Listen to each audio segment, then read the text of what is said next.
வணக்கம். ஓஷோ உலகம்.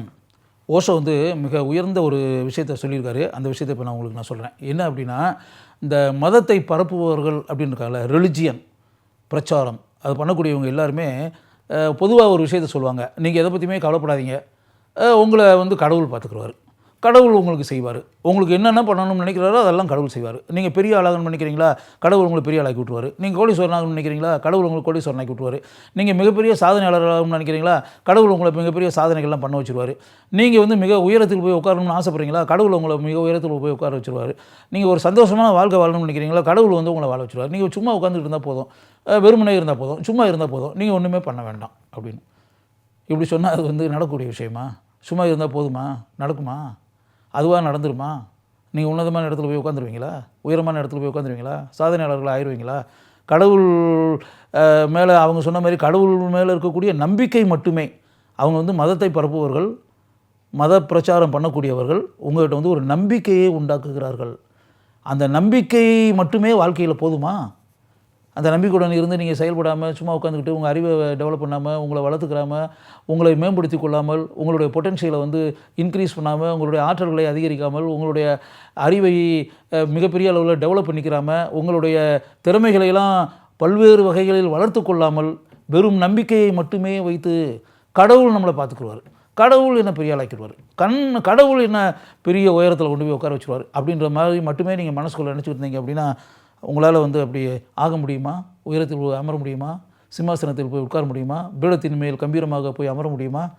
அப்படின்றது அந்த இடத்துல என்னென்னா, இது நம்ம சிந்திக்க வேண்டிய விஷயம். எப்படின்னா, அந்த மதத்தை பரப்புபவர்கள் உங்கள் மேலே உங்கள் மேட்ட ஒரு நம்பிக்கையை உருவாக்கி, கடவுள் இருக்கிறார், அவர் உங்களை பார்த்துக்குவார் அப்படி இப்படின்ற மாதிரி சொல்லி, உங்கள்கிட்ட இருக்கக்கூடிய ஃப்ரீடம்னு ஒன்று இருக்கு இல்லையா? ஃப்ரீடம்னா என்ன? சுதந்திரம். நமக்குன்னு ஒரு சுதந்திரம் இருக்குல்ல, ஒரு காரியத்தை நாம் செய்வது, நம்ம என்ன மனசுக்குள்ள நினைக்கிறோமோ அந்த காரியத்தை செய்வது, நம்ம என்ன பண்ணணும்னு நினைக்கிறோமோ அந்த காரியத்தை உடனடியாக செயல்படுத்தி காட்டுவது, நம்ம எந்த காரியத்தில் ஈடுபட்டு நம்முடைய திறமையை காட்டணும்னு நினைக்கிறோமோ அந்த திறமையை வெளிப்படுத்தி அந்த துறையில் முன்னேறி மிகப்பெரிய சாதனையாளனாக ஆவது.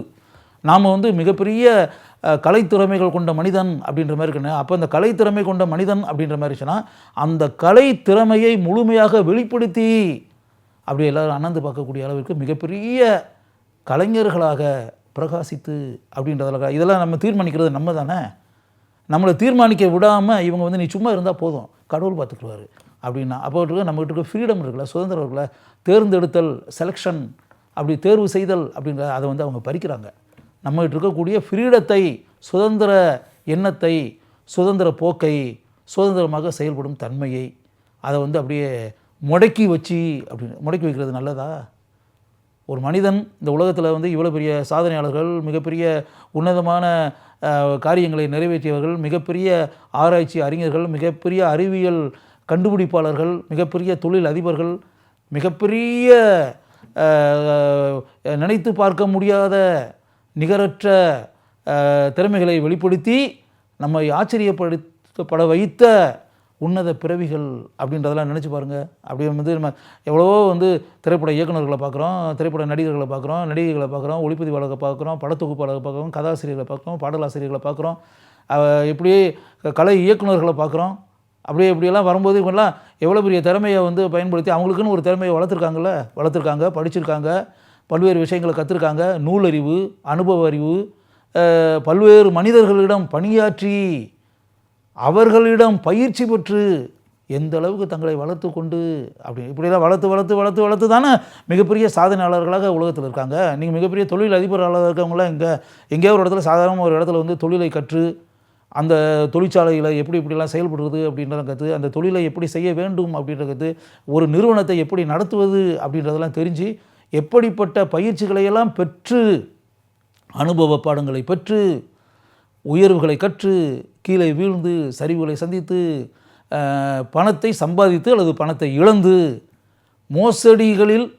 மோசடிகளில் ஈடுபடக்கூடிய மனிதர்களிடம் ஏமாந்து, பணத்தை இழந்து, வேறு யாரோ ஆட்டையை போட்டுருவான் ஏமாற்றி, அந்த அனுபவங்களை எல்லாம் பெற்று அப்படின்னு. அது மாதிரி வாழ்க்கையில் உயர்வு பெற்ற எல்லா மனிதர்களும் எப்படிப்பட்ட அனுபவங்களை எல்லாம் பெற்று, நல்லது கெட்டது எல்லா வகையான அனுபவங்களும், செய்யக்கூடியது செய்யக்கூடாதது எல்லா வகையான அனுபவங்களையுமே பெற்று, நல்ல அனுபவங்களும் கிடைச்சிருக்கோம், கெட்ட அனுபவங்களும் கிடைச்சிருக்கோம். இதையெல்லாம் பாடமாக எடுத்துக்கொண்டு அதெல்லாம் எடுத்துக்கிட்டு தானே வாழ்க்கையில் மிகப்பெரிய சாதனையாளர்களாக வாழ்க்கையில் இருக்கிறது அப்படின்றது. அவங்க வந்து வெறுமனே வந்து மத பிரச்சாரம் பண்ணுறவங்க மாதிரி அப்படியே கடவுளை நம்புங்க, கடவுள் உங்களை பார்த்துக்குருவார், நீங்கள் எதுவுமே பண்ண வேண்டாம், சும்மா உட்காந்துக்கிட்டு இருந்தால் போதும். சும்மா உட்காந்துக்கிட்டு இருந்தாலும் அப்படிலாம் ஆக முடியாது டெஃபினட்டாக.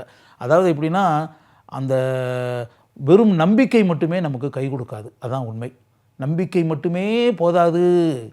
அவங்க வந்து ஒரு நம்பிக்கை, ஏன்னா அந்த நம்பிக்கைன்ற ஒன்று மக்களுடைய மனசில் விதைச்சி வச்சு தான் அந்த சமயம், மதம், ரிலிஜியன் அப்படின்ற ஒரு விஷயத்தையே அவங்க வந்து அதை வச்சு பொழப்பு நடத்திக்கிட்டு இருக்காங்க. அந்த மாதிரி நம்பிக்கையில் வாழக்கூடாது. நீங்கள் வந்து நம்பிக்கை அப்படின்றது என்னன்னா, அது வந்து ஒரு மூளையில் 10%, 5% அது மூளையில் இருக்காமே, அதையே நம்பிக்கிட்டு இருக்கக்கூடாது. கடவுள் நம்மளை பார்த்துக்குருவார், கடவுள் நம்மளை உட்கார வச்சுருவார், கடவுள் நம்மளை கோடீஸ்வரன் ஆக்கிடுவார், கடவுள் நம்ம மிகப்பெரிய சாதனையாளர் ஆக்கிடுவார் அப்படின்ற மாதிரிலாம் மனசுக்குள்ளே அப்படியே அது மட்டுமே அந்த நம்பிக்கை, வெறும் நம்பிக்கையில் மட்டுமே வந்து வாழ்ந்து கொண்டு வாழ்க்கையை வீணடித்து விடாதீர்கள். அவங்க வந்து மதத்தை பிரச்சாரம் பண்ணுபவர்கள், மதத்தை பரப்புபவர்கள், மதத்தை தொழிலாக வைத்து நடத்தி கொண்டிருப்பவர்கள் தங்களுடைய பிழைப்புக்காக கடவுளை ஒரு நம்பிக்கையின் சின்னமாக உங்களுடைய உள்ளங்களில் விதைப்பார்கள். அதை மட்டுமே நம்பிக்கொண்டிருக்க வேண்டாம். பணியாற்றுங்கள், திறமையை வெளிப்படுத்துங்கள், கடுமையாக உழையுங்கள், உங்களுடைய திறமையை வளர்த்து கொள்ளுங்கள்.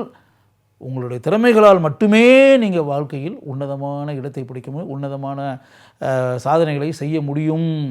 அந்த வந்து அந்த அதுக்கு பிறகு கடவுள் நம்பிக்கை இருக்கிறது அப்படி இப்படின்னு இருக்கிறவங்க வந்து கடவுள் வந்து அவருடைய பார்வை நம் மீது படாதா, அவருடைய கருணை பார்வை நம் மீது விழாதா அப்படின்றதெல்லாம் அடுத்த மேட்டர். விழுந்தால் ரொம்ப சந்தோஷம் அப்படின்ற மாதிரி மனசுக்குள்ள நினச்சிருங்க.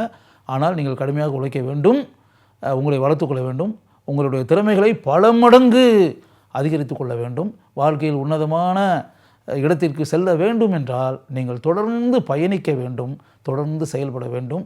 மிகப்பெரிய உயரத்திற்கு செல்ல வேண்டும் என்ற வேட்கையுடன் நீங்கள் செயல்பட்டு கொண்டே இருக்க வேண்டும். மதத்தை பரப்புபவர்கள் கூறுவதைப் போல வெறுமனே உட்காந்துக்குங்க, கடவுள் உங்களை பார்த்துக்குருவார் அப்படின்ற ஒரு நம்பிக்கை இருக்குல்ல, அந்த நம்பிக்கையை மட்டுமே பெரிதாக நினைத்து கொண்டு செயல்படாமல் இருக்கக்கூடாது. செயல்படுங்கள். செயல்பட்டால் மட்டும்தான் நீங்கள் பெரிய மனிதர்களாக ஆக முடியும், உன்னதமான உயரத்தில் போய் அமர முடியும்.